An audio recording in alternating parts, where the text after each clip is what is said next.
Good evening, my dear listener. Settle yourself comfortably, perhaps with a warm cup of tea, because tonight we return to the seemingly peaceful village of St. Mary Mead, a place where roses bloom, gossip travels faster than the mail train, and beneath the calm surface, shadows quietly move. In this story, we follow our beloved Miss Jane Marple, whose gentle smiles and lace knitting hide one of the sharpest minds in all of England. And tonight, a mystery is about to unfold, one involving secrets, betrayal, and a series of letters that should never have been read, let alone written. So breathe in, relax, let us begin. Chapter 1. The Letters at Dawn. The first whisper of trouble in St. Mary Mead arrived just after sunrise, carried not by a scream or a commotion, but by something far more subtle, a nervous tremor in the hands of Mr. Harold Finch, the village postmaster. Finch was a calm, tidy sort of man, the kind who polished his spectacles even when they didn't need polishing. Yet on this particular morning, as he sorted envelopes beneath the muted golden light of the post office lamp, his fingers trembled enough that one letter slipped to the floor. He bent to pick it up, but paused, because the letter, addressed in a hurried, uneven hand, was not sealed. In fact, the flap hung open. Finch swallowed hard. He knew the rules. The postmaster's oath, the sacred trust of village correspondence. But something about this letter tugged at the edges of his instincts. The envelope was addressed to Mrs. Beatrice Haraway, Rosebridge Cottage, St. Mary Mead. Beatrice Haraway was new to the village, having moved in only 6 months prior. A quiet woman, pale and withdrawn, often seen walking alone at dusk. The villagers whispered that she was recovering from something. They didn't know what, of course. They never did. But that never stopped them from filling in the blanks. Hesitating only a moment more, Finch slid the paper partially out. A single line was visible. "If the truth comes out, we will both be ruined." Finch's skin prickled.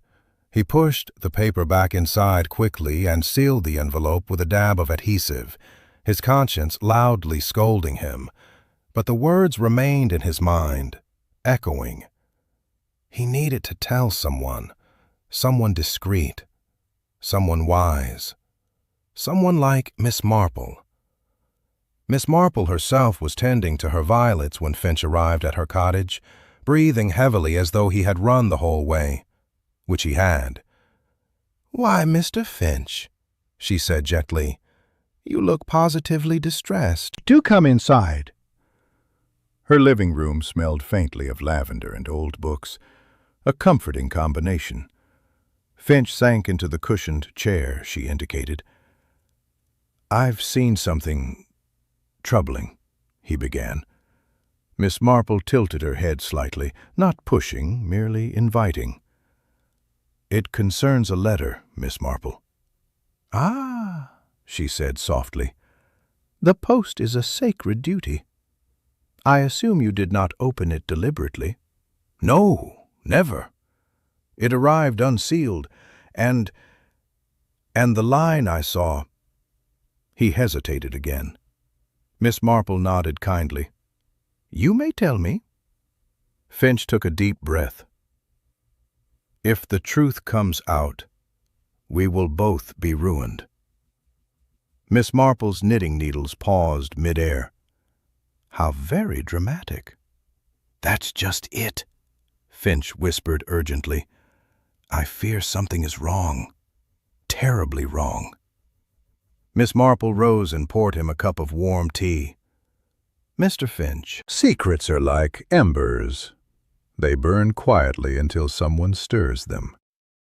But one mustn't assume disaster simply because a letter uses dramatic phrasing."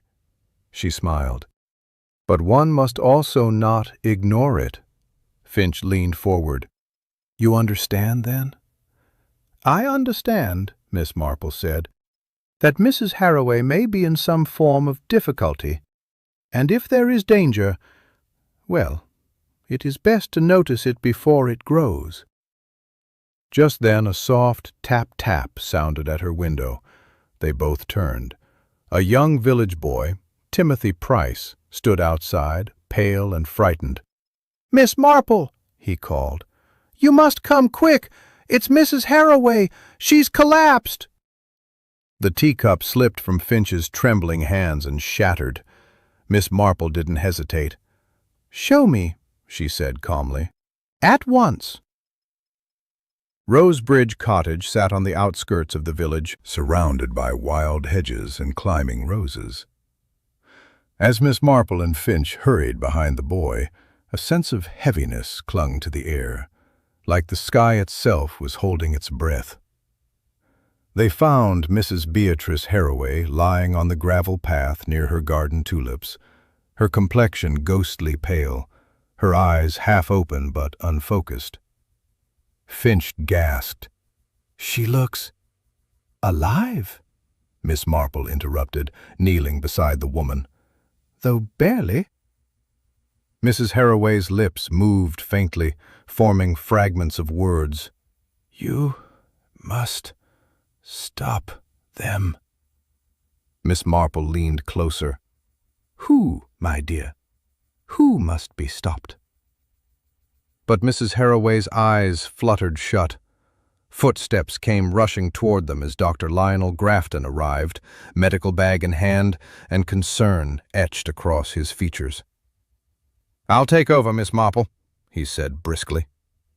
Miss Marple stepped back, but her eyes focused sharply on something peeking from Mrs. Harroway's clenched fist.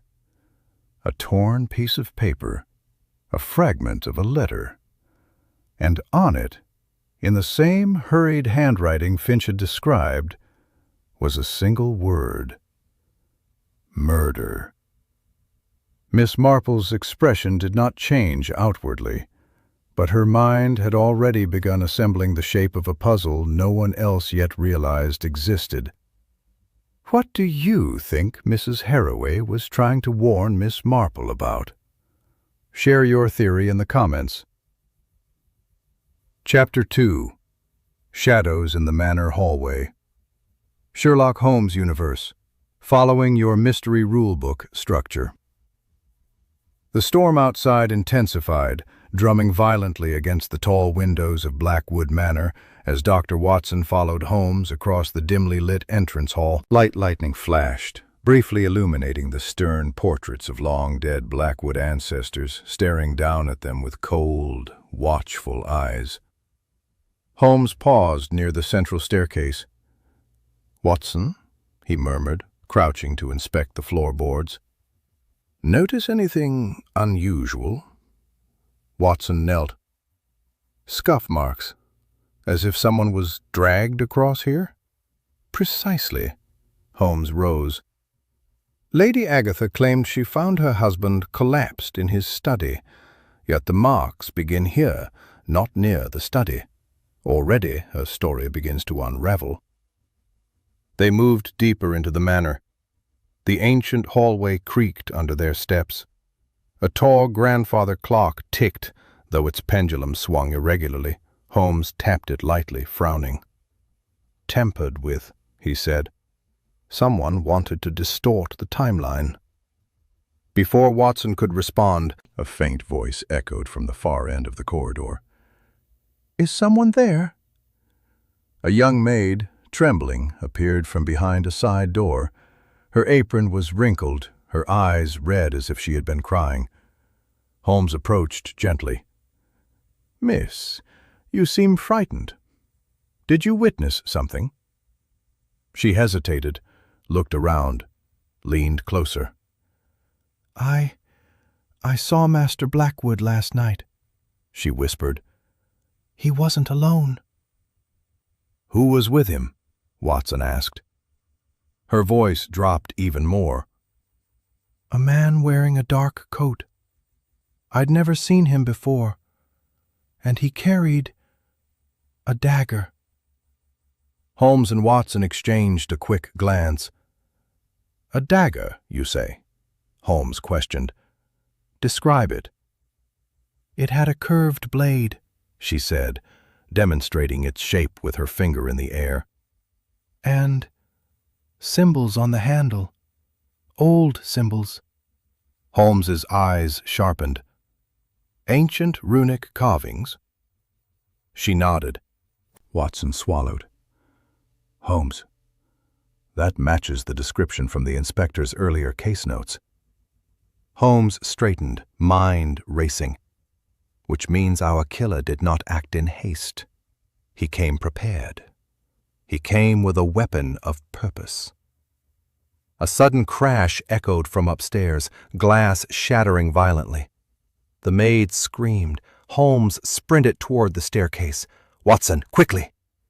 They rushed up the steps to find a window smashed open. Cold wind whipped through the corridor. On the floor lay a piece of torn fabric caught on the jagged corner of the broken glass. Deep crimson, heavy, expensive. "A cloak," Holmes said. "Whoever was here left in a hurry." Watson glanced down the long hallway. "Did he jump out?" Holmes leaned out the window, examining the soaked garden below. "No impact marks. "No footprints leading away." "Then where did he go?" Watson whispered. Holmes looked up, eyes narrowing at the gutter above. "He climbed," Holmes answered. "Whoever we pursue is surprisingly agile." The storm roared again, as though agreeing. Holmes pocketed the torn cloak fragment and turned toward Watson. "My dear friend, Blackwood Manor hides more than secrets. It hides a man who moves through shadows." Watson felt a chill deeper than the cold wind. Holmes continued, voice steady. "And now we must find him, before he finds us." Chapter 3. The Secret Door Behind the Bookshelf. Sherlock Holmes Universe. Following your mystery rulebook structure. Thunder shook the windows of Blackwood Manor's upper floor as Holmes and Watson moved swiftly down the long hallway.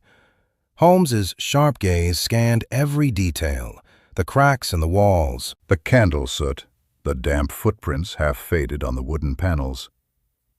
"The intruder is still inside," Holmes said quietly.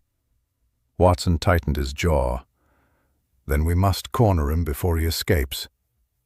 Holmes stopped at a door on the left, the private study of Lord Blackwood, the victim. Inside, the room smelled of old parchment and stale cigar smoke. Papers lay scattered across the carpet as if frantically searched. A quill lay snapped in half. The fireplace still emitted a faint warmth. "He was here recently," Holmes said, "within the hour." Watson moved toward the massive bookshelf dominating the wall behind the desk. Every volume looked immaculate, except one. "Holmes," Watson called, "this book is out of alignment." Holmes joined him. The displaced book was The Runes of Old Britannia, its spine marked by a faded symbol similar to the one carved on the dagger the maid described. Holmes gently pulled the book. Clunk. A mechanical sound echoed through the room. Then the entire bookshelf trembled and slowly creaked open like a massive door. Watson blinked. A secret passage. Holmes allowed himself the faintest smirk.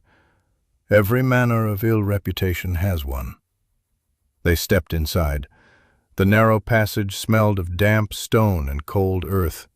A single lantern flickered on a hook, casting long shadows that danced along the jagged walls.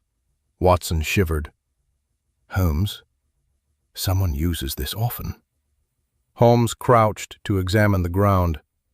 Fresh mud, and fibers from the same crimson cloak. He rose. "We are following the right phantom." They ventured deeper. The passage sloped downward, twisting like a serpent beneath the manor. At the end, they reached a small underground chamber lit by candles forming a perfect circle around a table. On the table lay a map of the manor, letters sealed with black wax, a silver dagger sheath, empty, and a photograph of Lord Blackwood, crossed out in red ink. Watson stared. This was planned. Not a moment of rage, a calculated hunt. Holmes studied the black wax seal, a sigil of a serpent eating its own tail. The Order of the Ouroboros, Holmes whispered. An ancient clandestine brotherhood. Watson stiffened. You've mentioned them once. You said they were rumored to perform secret rituals for power. Holmes nodded. Rumors. Until now. A sudden rustling made both men turn sharply. Footsteps echoed from the far end of the passage. Someone was running. Holmes extinguished the lantern. Quickly, Watson! They pressed themselves against the wall, hidden in shadow, as the footsteps grew louder, swift, desperate. A dark figure sprinted past the chamber, half-cloaked, soaked by rain. For a brief flash of lightning through a ceiling crack, Watson saw the glint of the curved dagger blade in his hand. Holmes whispered, "That is our killer." Watson stepped forward. "After him!" Holmes grabbed his arm gently but firmly. "No, not yet." Watson frowned. "Why hold back?" Holmes's eyes gleamed with calculation. "Because he isn't fleeing." Holmes turned slowly toward the chamber's left wall. "He's leading us somewhere." Watson felt a chill crawl up his spine. "To what purpose?" Holmes stared deeper into the darkness ahead to finish what he started. Chapter 4. The room no one was allowed to enter. Sherlock Holmes universe, following your full mystery rulebook structure. The storm outside intensified, lightning clawing across the sky as Holmes and Watson emerged from the hidden passageway into the West Wing corridor. The manor seemed eerily quieter now, too quiet. Even the servants appeared to have retreated into their quarters, afraid of whatever prowled the halls. Holmes paused, adjusting his coat. "Our cloaked friend led us deliberately to this part of the manor," he murmured. "The question is, why?" Watson noticed something odd. The corridor's lamps were all extinguished except for the one nearest the very end, glowing faintly as if inviting them forward. "Holmes," Watson whispered, "this feels like a trap." Holmes gave a slight nod. "Which is precisely why we should walk into it." They moved forward cautiously. The floorboards creaked under their weight, the old manor groaning like a restless beast. Halfway down the hallway, Watson stopped abruptly. What in heaven's name? Along the wall hung oil portraits of the Blackwood lineage, stern-faced men and elegantly dressed women. But one portrait, larger than the rest, had been slashed across the canvas. The painted eyes of Lord Blackwood, now dead, were stabbed through with deep knife gouges. Holmes leaned closer. "Our killer loathes him personally. This is not merely a ritualistic kill, it's revenge." He traced the slash marks with his gloved fingers. Fresh cuts, done within the past hour. Watson shuddered. He must still be close. Holmes's gaze drifted toward the door at the end of the hallway, an old, immense wooden door reinforced with iron bands. Dust lay thick on the hinges. A heavy padlock dangled uselessly from its latch, broken clean in half. "Someone forced it open recently," Holmes said. Watson frowned. "What room is this?" Holmes took a breath. "According to the manor's old schematics, this is the Forbidden Room. Watson stiffened. The one even Lord Blackwood never entered? Holmes nodded. His father sealed it 40 years ago after an incident. Watson's voice dropped. Rumors said a member of the family died in that room. Holmes pushed the door gently. It groaned open. Inside, the room was pitch dark, air thick with dust that hadn't been disturbed in decades. Watson lit a lamp, and the faint glow slowly revealed the space around them. He examined its frame, ornate, carved with symbols identical to those on the dagger and passages. Then Holmes touched the mirror's surface. Click! The mirror swung inward like a hidden door, revealing a small compartment behind it. Inside the compartment was a journal, old, leather-bound, its pages yellowed by time. The name burned into the cover was Edmund Blackwood. Watson exhaled sharply. Lord Blackwood's father. Holmes opened the journal and scanned the first page. His eyes narrowed. Watson, according to this, Edmund Blackwood was a member of the Order of the Ouroboros. Watson stiffened. Then the Order isn't a myth. Holmes read further, voice tightening. No. And he performed a ritual here, a dangerous one. It mentions a sacrifice, betrayal, and... Holmes suddenly stopped reading. Watson stepped closer. What is it? Holmes turned the journal around. On the final page was a sketch, a highly detailed drawing of a man in a crimson cloak holding a curved dagger, and beneath it, written in shaky ink, "He will return for the blood of my son." Watson's heart pounded. Holmes, the killer was promised to return decades ago. Holmes snapped the journal shut. He's not just killing Lord Blackwood.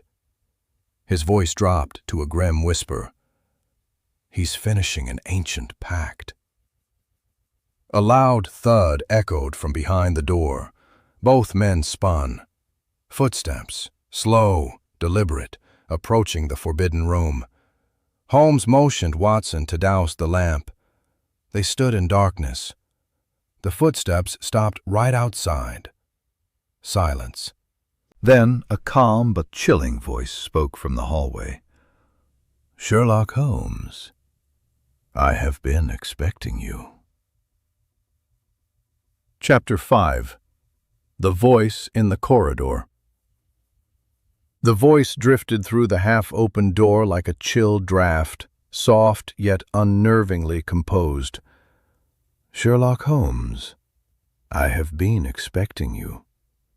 Watson froze. His grip tightened around the lantern, extinguished but still trembling in his hands. Holmes, in contrast, became absolutely still, the kind of stillness that meant his mind was racing at terrifying speed. Holmes whispered without turning his head, "Stay silent. Let him speak first." The footsteps resumed, each one slow, deliberate, echoing across the empty hallway. The figure stopped directly outside the forbidden room. A faint shadow bled across the floor under the doorframe, long, slender, unnaturally steady.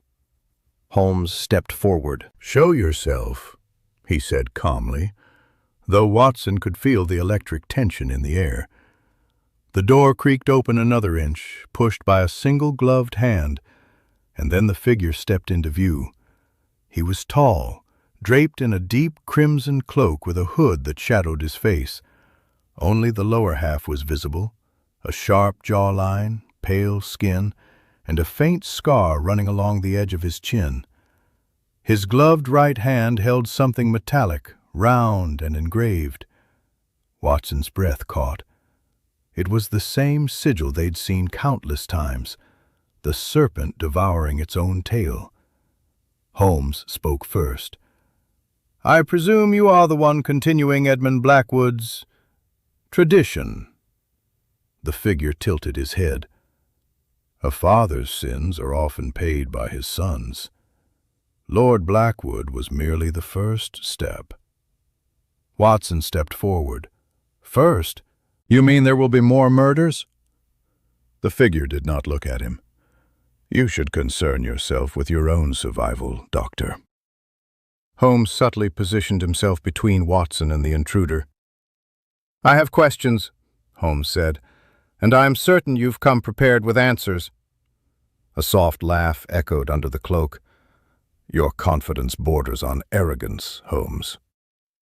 Holmes replied coolly, and your theatrics border on tedium.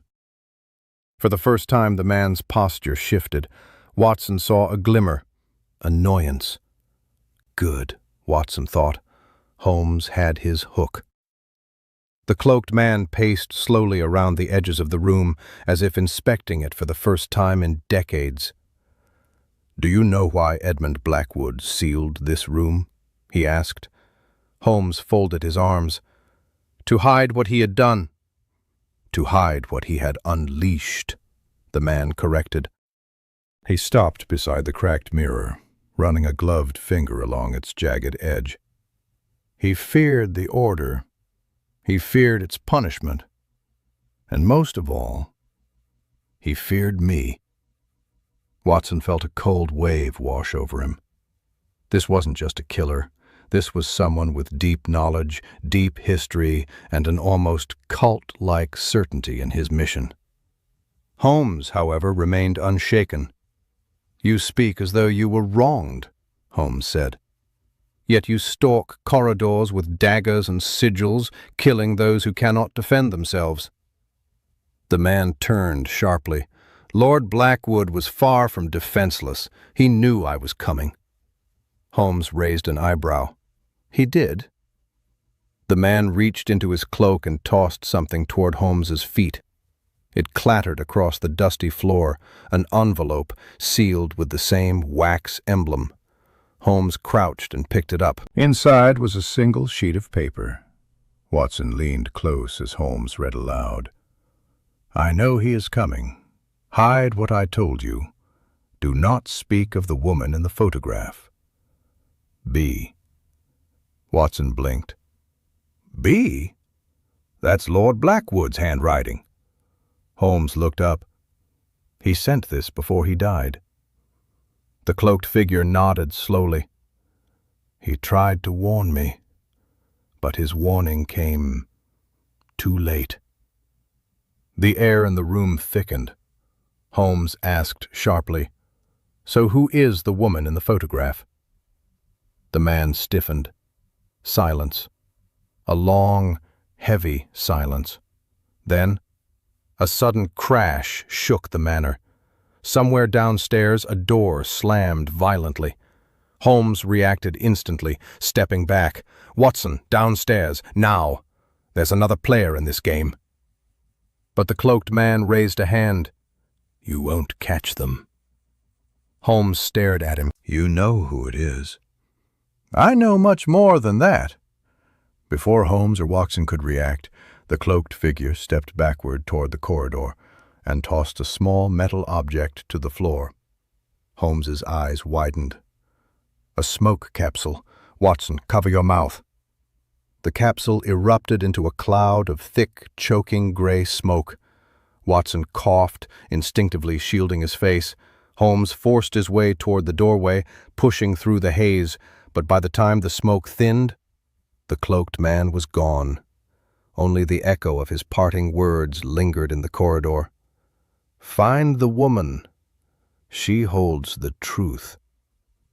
Watson caught up, still coughing. Holmes, are you hurt?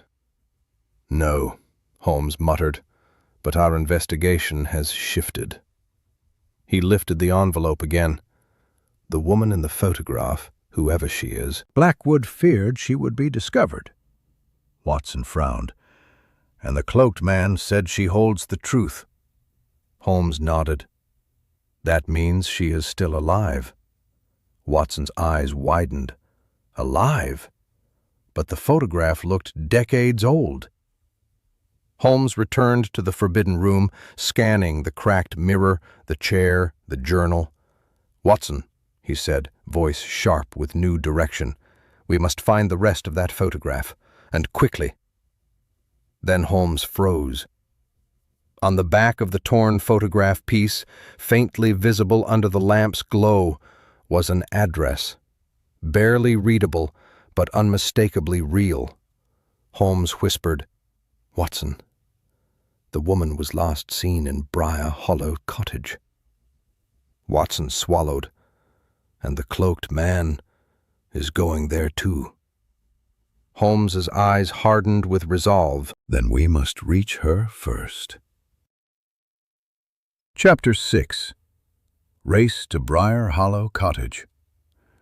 The rain had eased to a relentless drizzle as Holmes and Watson made their way out of Blackwood Manor, the night air thick with fog and the scent of wet earth. The path to Briar Hollow Cottage was long and twisting, flanked by dense hedgerows that swayed with the wind. Holmes walked ahead with brisk, purposeful steps, his cloak trailing behind him, while Watson struggled to keep pace, lamp held high to illuminate the muddy path. Holmes's face was unreadable in the dim light, but the tension in his jaw betrayed the urgency of their mission. "Watson," he said quietly, "the cloaked man knows exactly where we are heading. He has already set the pace for this pursuit. If we delay, we risk losing any trace of the woman in the photograph." Watson tightened his grip on the lantern. "Holmes, do we know who she is? Or why she is so important?" Holmes shook his head slowly. "Only that she is tied directly to Edmund Blackwood's dark dealings. The sigil, the dagger, the ritual, everything leads to her. She is the key to understanding why Lord Blackwood was murdered and why this order continues to operate in secret." As they reached a bend in the gravel path, a distant light flickered, likely a lantern from the cottage. Holmes crouched slightly, scanning the horizon. "See that, Watson? Briar Hollow is occupied, and the glow indicates someone is active inside. The question is, who?"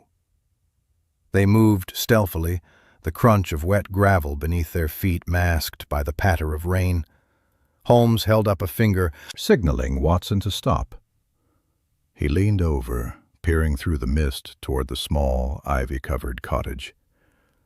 The door was partially ajar. Holmes's sharp eyes detected a shadow moving across the window. A figure, tall and deliberate, wearing a cloak with a hood drawn low. The unmistakable gleam of a curved dagger reflected briefly in the lantern light. Holmes whispered, "It is him. The cloaked man is here. He has found her. Or perhaps she has found him." Watson's pulse quickened. "Do we confront him now?" Holmes shook his head. "No. Confrontation without preparation is folly. Observe, Watson. Watch every movement. The smallest detail could give us the upper hand." From their hidden vantage point behind a large oak, they saw the cloaked man step inside the cottage. He moved with an almost ceremonial precision, as if following an invisible script. Holmes studied the movement of his hands, the way he carried the dagger, the careful placement of each footstep. "Notice, Watson," Holmes said. "He is not acting rashly. Each movement is calculated. This is not a common criminal. This is someone trained, meticulous, and dangerous." Holmes crouched lower, listening intently. A faint creak of floorboards echoed from the cottage, followed by a whispered voice. "I know you're here," the voice said softly, trembling yet defiant. Holmes's eyes narrowed. "The woman speaks. She is hiding, but aware of him. Excellent. Watson, prepare yourself. Our approach must be silent and precise." They circled around the side of the cottage, noting every window, every possible exit. Holmes paused near a broken fence post. He leaned close to Watson, watching the cloaked man who now stood before her. Holmes's eyes locked on the figure. The dagger gleamed dangerously. Every muscle in his body tensed. "Step forward, Holmes," the cloaked man said, voice low and deliberate. "You have meddled far enough in affairs that are not yours. One step closer, and she dies." Holmes took a calm step, then another, unwavering. "Your threats mean nothing to me, but if you harm her, the consequences will be yours alone." The woman's hood slipped slightly, revealing a striking resemblance to one of the Blackwoods in the journal, her eyes sharp and intelligent. Watson whispered, "Holmes, she looks as though she knows more than she lets on." Holmes nodded subtly, keeping his focus on the cloaked man. Every detail, the slight twitch of his hand, the pressure of the dagger, the pattern of movement, Holmes analyzed it meticulously. He knew the next moments could determine the outcome of the entire investigation. The cloaked man advanced slowly. Holmes stayed perfectly still, coiled like a spring, waiting for the right moment. Watson held his breath. The tension was almost unbearable. Then, in one fluid motion, Holmes lunged, not at the man directly, but toward the dagger in his hand, aiming to disarm him without causing immediate harm. Watson followed instinctively, ready to assist. The struggle was swift, brutal, and silent. The cloak swirled, the dagger glinted, and in the flickering candlelight, the first real confrontation of the investigation erupted. Chapter 7. The Struggle in Briar Hollow. The small room of Briar Hollow Cottage became a maelstrom of shadows and motion. Holmes lunged with precise calculation, targeting the dagger in the cloaked man's hand. The man twisted violently, narrowly avoiding the blow, and Watson rushed forward, seizing the cloak's hem to prevent him from escaping. The woman in the corner shrieked as the dagger clattered to the floor, momentarily forgotten by the assailant, and Holmes's sharp eyes caught the reflection of lightning in the window. He noticed a second figure crouched outside, silhouetted in the doorway, another accomplice. "Watson, to the window!" Holmes shouted, pulling him back. They both yanked the small wooden shutter closed, blocking the second figure's line of sight. Holmes then turned back to the cloaked man. The man's movements were fast, precise, almost mechanical. He struck again, his gloved hand lashing for the dagger, which Holmes now kicked away across the floor. Watson, following his instructions, picked it up. Holmes lunged at him. Their bodies collided, the man twisting and striking, trying to push Holmes away. Holmes ducked and grabbed the man by the wrist, twisting expertly to disarm him. Watson stepped in, pinning the cloak against the wall. The struggle was intense, but Holmes's years of experience allowed him to predict every subtle shift of the killer's weight. The woman, still seated, watched anxiously. Holmes noticed her fingers clenching the edges of her shawl, as if ready to spring into action herself. Her gaze darted toward a small drawer near the fireplace. Inside, Holmes glimpsed what appeared to be another clue, a folded piece of parchment, yellowed and sealed with a faint wax emblem. "Watson, guard him," Holmes hissed. "This may hold the key to everything." Watson held the cloaked man, whose eyes blazed with fury and fear. Holmes reached for the parchment, careful not to lose balance as the man thrashed violently. Finally, Holmes retrieved the parchment and broke the wax seal, revealing a series of coded instructions, diagrams of the manor, and a name. "Edmund Blackwood's daughter," Holmes whispered, pointing to the signature at the bottom. "She is alive, and she has been protected. hidden away in case the order returned. The woman in the chair gasped, her eyes wide. You know my father?" Holmes nodded. "We know of him and of the order, and now, it seems, they are determined to finish what was started decades ago." Watson held the struggling man, who now quieted, sensing that the balance had shifted. Holmes studied his face, illuminated by the flickering candlelight. "You underestimated us, and your plan to carry on Edmund Blackwood's work is failing." The man glared, silent, as if calculating his next move. Holmes pressed on, voice low and controlled. "Tell me why you are doing this. Why pursue the daughter after all these years?" The cloaked man's gloved fingers twitched. Then, slowly, he spoke. "The order promised me power and retribution. Edmund's bloodline is cursed. Only by completing the pact can I claim it. I am merely the instrument of what was foretold." Holmes's eyes narrowed.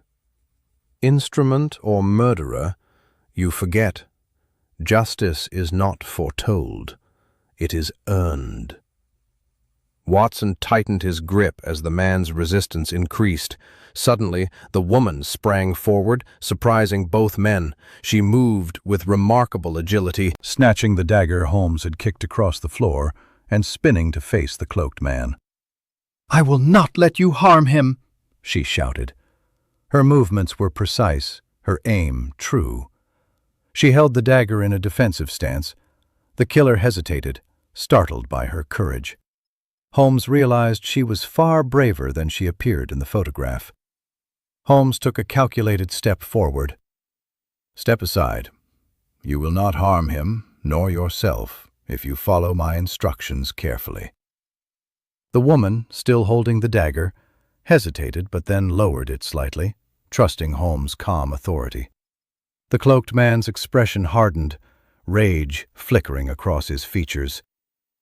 "You may have won this room, Holmes," he spat, "but the order's will cannot be defeated."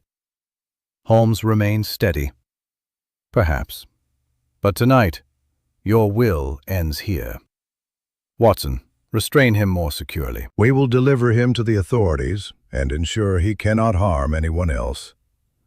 Watson complied, securing the cloaked man with rope found in the corner of the cottage.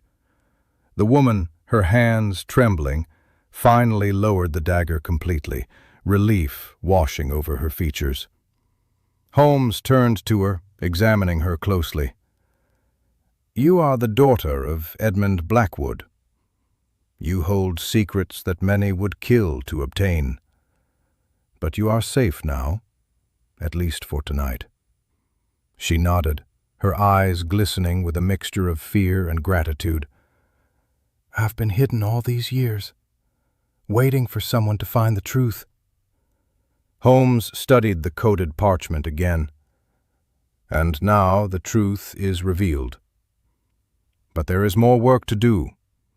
The order may have other agents, those who will not hesitate to finish what this man began."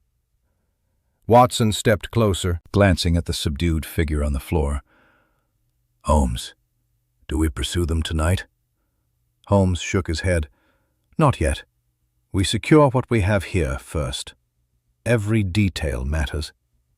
And I suspect, Watson, that the final pieces of this puzzle are still to be uncovered, perhaps hidden in the very heart of Blackwood Manor itself." The woman, now calmer, looked at Holmes. "Will I be safe returning to the village?" Holmes's gaze softened slightly. "For now, yes. But vigilance is required. Evil often lingers where least expected. We must ensure it does not follow you." Watson helped the woman to her feet, while Holmes secured the last of the evidence from the cottage. Outside, the rain had turned to a gentle drizzle, the storm calming as though nature itself were granting them a reprieve. Holmes paused, looking back toward the foggy path leading to Blackwood Manor. "Watson, tonight we have survived, but the game is far from over. The pieces are falling into place, and soon the Order will make another move. We must be ready." The night air carried a sense of foreboding as they exited Briar Hollow Cottage, the fog curling around their feet like living tendrils. Somewhere, hidden in the darkness, the Order was watching, waiting, plotting. And Holmes, with his unwavering mind, was already thinking 5 steps ahead. Secrets beneath Blackwood Manor. The return to Blackwood Manor was quiet but tense. Holmes led the way, moving with measured precision through the fog-shrouded gardens. Watson followed closely, lantern held high, every step cautious over the wet gravel and tangled ivy. The night air was heavy with the smell of damp earth and smoke from the chimneys of distant cottages, though none were near enough to illuminate their path. Holmes spoke in low tones, his voice sharp with concentration. "Watson, tonight we have retrieved the daughter and neutralized one of the cloaked man's agents. But the Order's network extends far beyond Briar Hollow. There are hidden compartments, secret passages, perhaps even codes within Blackwood Manor itself that have yet to be uncovered. The woman's knowledge may guide us, but it will not replace diligent investigation." Watson nodded, trying to keep pace mentally as well as physically. "Do you think there are more surprises waiting for us inside the manor?" Holmes' eyes flickered toward the imposing silhouette of the house. "I do. Blackwood Manor is not merely a residence. It is a fortress of secrets. Every wall, every floorboard, every hidden room may contain clues that the Order would rather destroy than let us discover." Inside, the manor was silent, a chilling contrast to the storm of activity earlier. Holmes' sharp eyes scanned the grand hall, noting the slightly crooked portrait frames, the dust patterns on the stair railings, and the faint scuff marks on the polished floor. Each small anomaly, each irregularity, was a possible thread to unravel the tangled web the Blackwoods had woven. The woman, now seated in a small parlor, her hands clasped tightly, watched Holmes and Watson. "I never imagined anyone would come after me. Not all at once," she whispered. Holmes knelt beside a worn side table and laid out the coded parchment once more. "You've been hidden for decades, yet the Order has not forgotten you. Each movement they make is calculated, but human error always exists, and tonight we exploited theirs." He pointed to several obscure symbols in the parchment. "These are not merely codes. They are instructions, locations, and traps set to protect the manor's deepest secrets. We need to decipher them to understand what the Order intends next." Watson peered at the symbols. "Do you think it could lead to another chamber like the one at Briar Hollow?" Holmes's gaze sharpened. "It could, and possibly something far more dangerous. Blackwood Manor was a repository of occult studies and forbidden knowledge. If the Order gains access to the hidden areas before we do, the consequences could be catastrophic." Holmes stood abruptly and moved toward the library. Rows of books, centuries old, lined the walls. He carefully examined the spines, running his fingers over each title. Several were false, hollowed out to conceal documents, letters, or small implements. He retrieved one such tome, a heavy leather-bound volume, and flicked open a secret compartment inside. Watson leaned closer. "Holmes, what have you found?" Inside was a set of miniature keys, each engraved with a different symbol matching the ones on the parchment. Holmes' eyes narrowed. "This confirms it, Watson. The keys correspond to hidden locks throughout the manor. We have the means to uncover each secret room if we proceed methodically. But caution is essential. The Order has likely set traps, magical or mechanical, to prevent uninvited intrusions." The woman shivered. I've seen some of those traps. I thought them mere legends from my father's journals, but they are real." "Aren't they?" Holmes nodded gravely. "Yes. Your father was meticulous in his preparation, both to protect you and to hide the truth. Every passage has been fortified, every clue carefully placed. And the Order respects such things. They will follow the path as intended unless disrupted." Holmes moved toward a grandfather clock in the corner of the library. His fingers traced a hidden latch, and with a soft click, a portion of the wall swung inward, revealing a narrow spiral staircase leading downward. Dust motes danced in the lantern light as they peered into the darkness below. "Beneath the manor," Holmes whispered. "These stairs lead to the underground chambers your father created. Documents, evidence, perhaps even artifacts the Order wishes to seize." Watson swallowed hard. "And you think the cloaked man knows of this?" Holmes's gaze was steady. "I am certain. But we have the advantage of timing. They believe the daughter is secure at Briar Hollow. Our rapid return to the manor may allow us to beat them to the critical locations." The woman stepped closer, nervously glancing at the spiral staircase. I've never been down there. Father said it was dangerous." Holmes placed a reassuring hand on her shoulder. "Dangerous, yes. But you are safe with us. We proceed carefully, and we uncover the truth that has remained hidden for decades."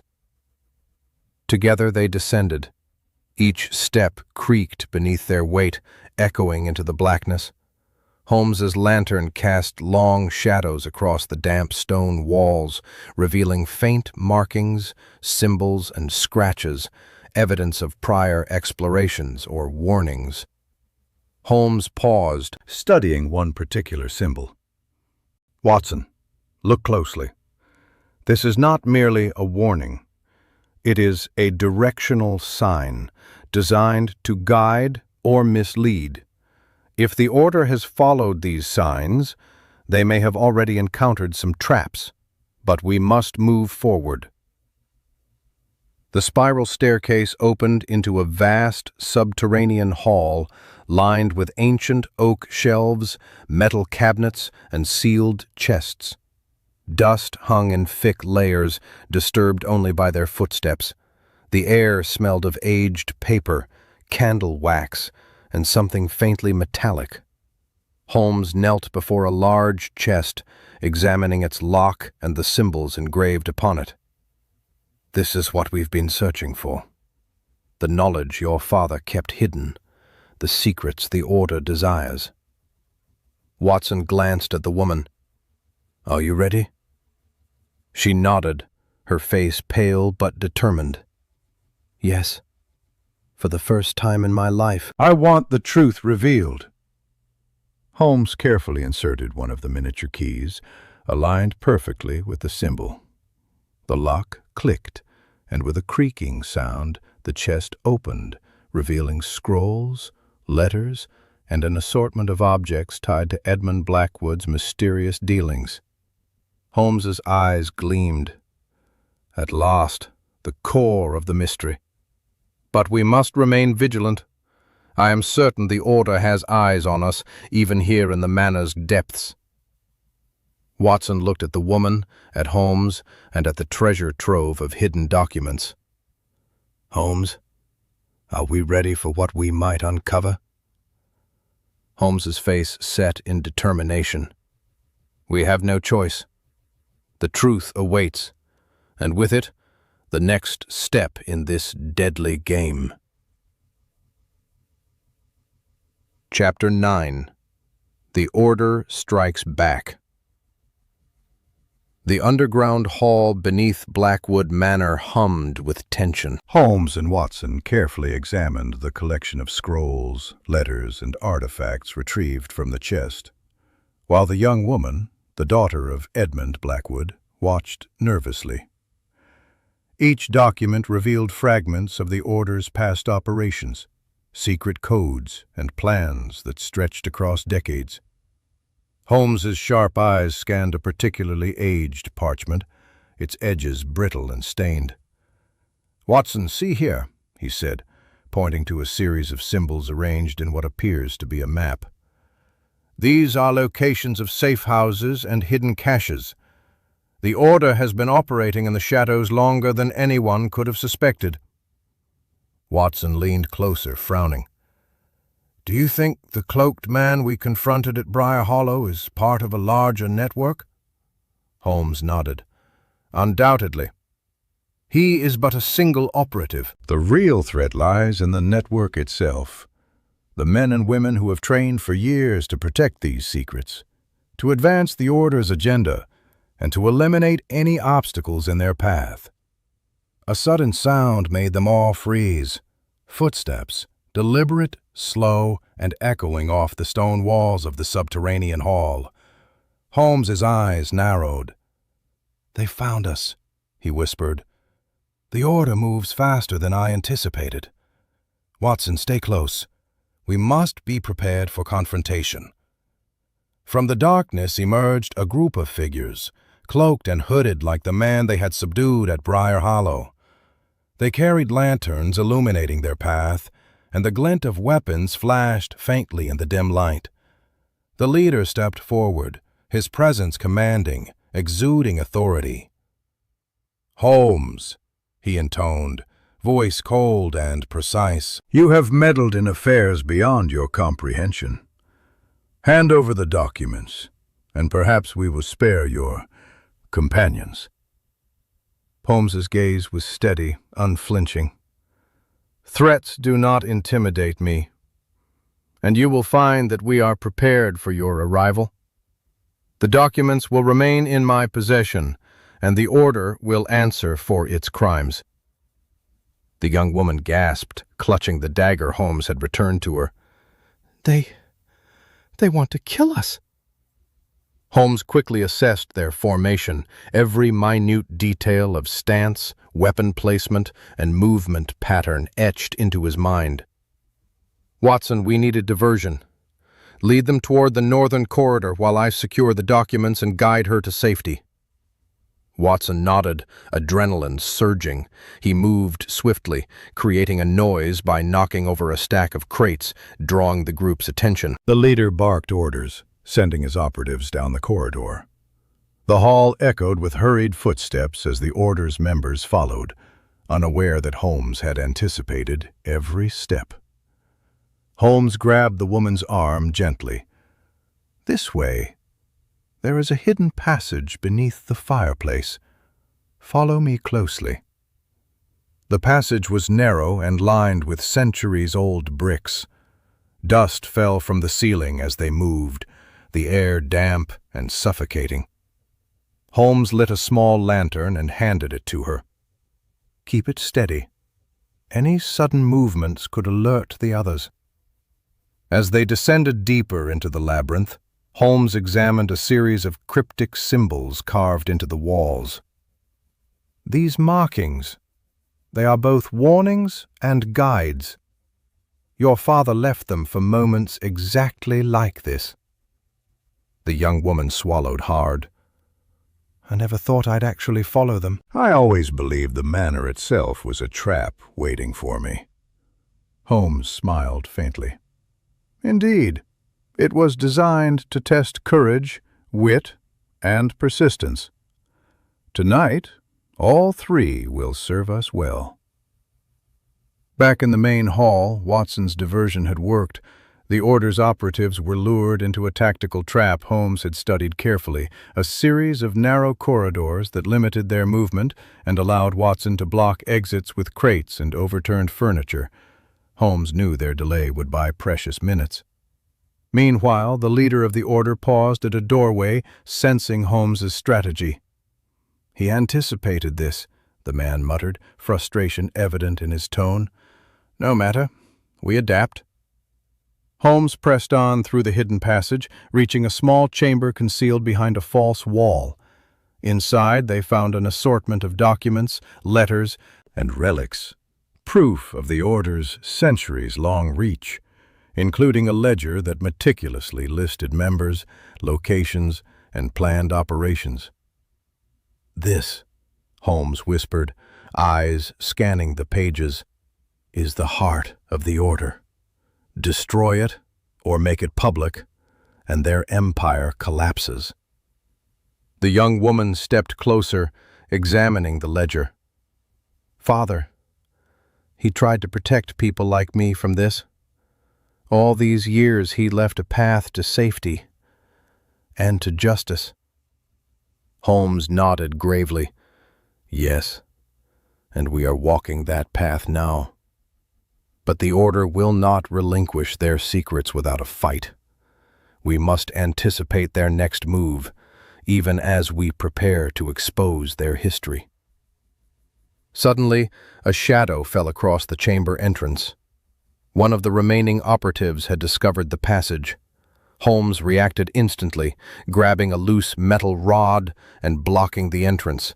Watson joined him, fending off the man while guiding the young woman to cover. A brief scuffle ensued, silent, swift, and precise.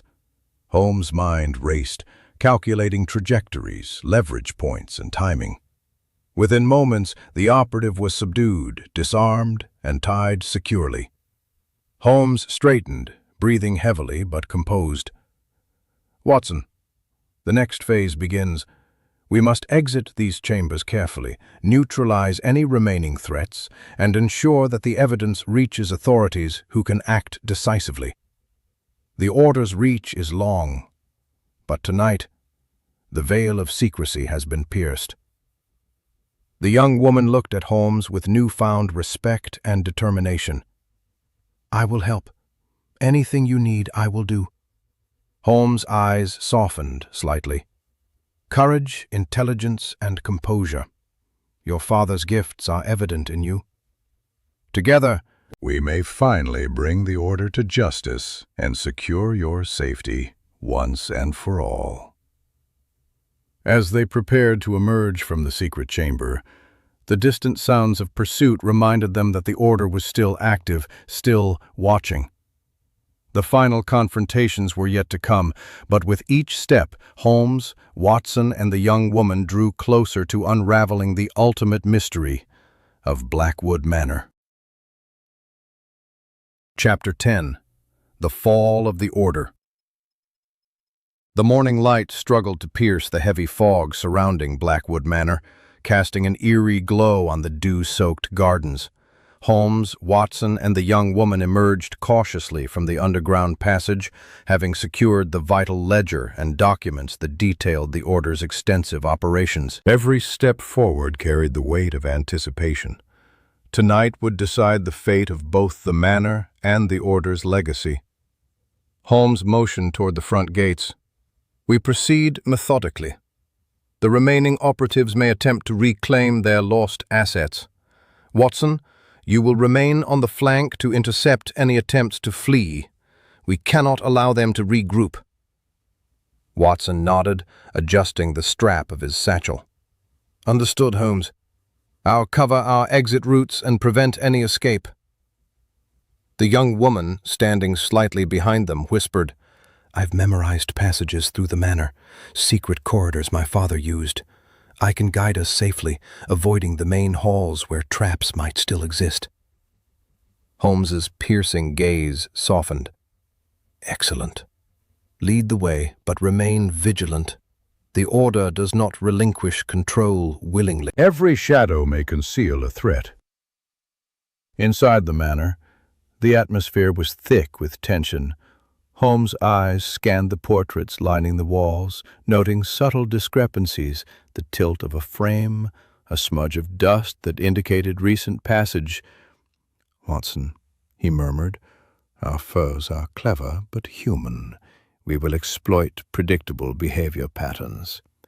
The first encounter occurred near the grand staircase. 3 operatives, cloaked in darkness, attempted to descend unnoticed. Holmes signaled, and Watson blocked the staircase with a heavy oak chair, while Holmes swiftly disabled one operative using a precise strike with a cane. The remaining 2 hesitated, caught off guard by the strategic intervention. Holmes pressed forward, his mind calculating every move. The ledger must reach the authorities. We cannot allow these men to destroy it. Every action they take is driven by fear of exposure. Suddenly a loud crash echoed from the northern wing. Holmes recognized the sound, the movement of heavy furniture and the opening of secret compartments. "They've found another cache," he said grimly. "Watson, cover the hallway. We must secure it before they can access additional secrets." The young woman led them through a concealed corridor, revealing a room hidden behind a tapestry.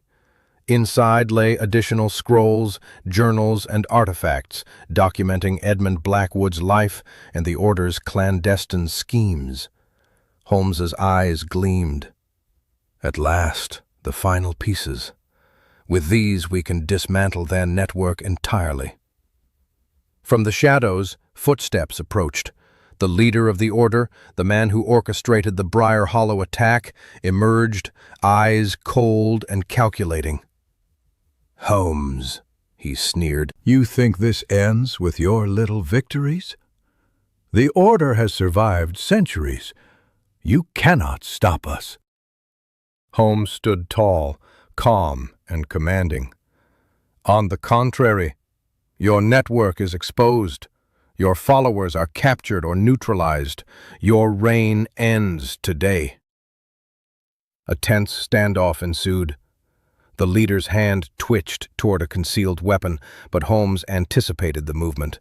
A swift lunge, expertly timed, disarmed the man, while Watson secured him with rope. The young woman, dagger in hand, remained poised but ready, guarding the rear exit. Holmes examined the leader closely. "Your obsession with power blinded you. You underestimated courage, intelligence, and the resilience of those seeking justice."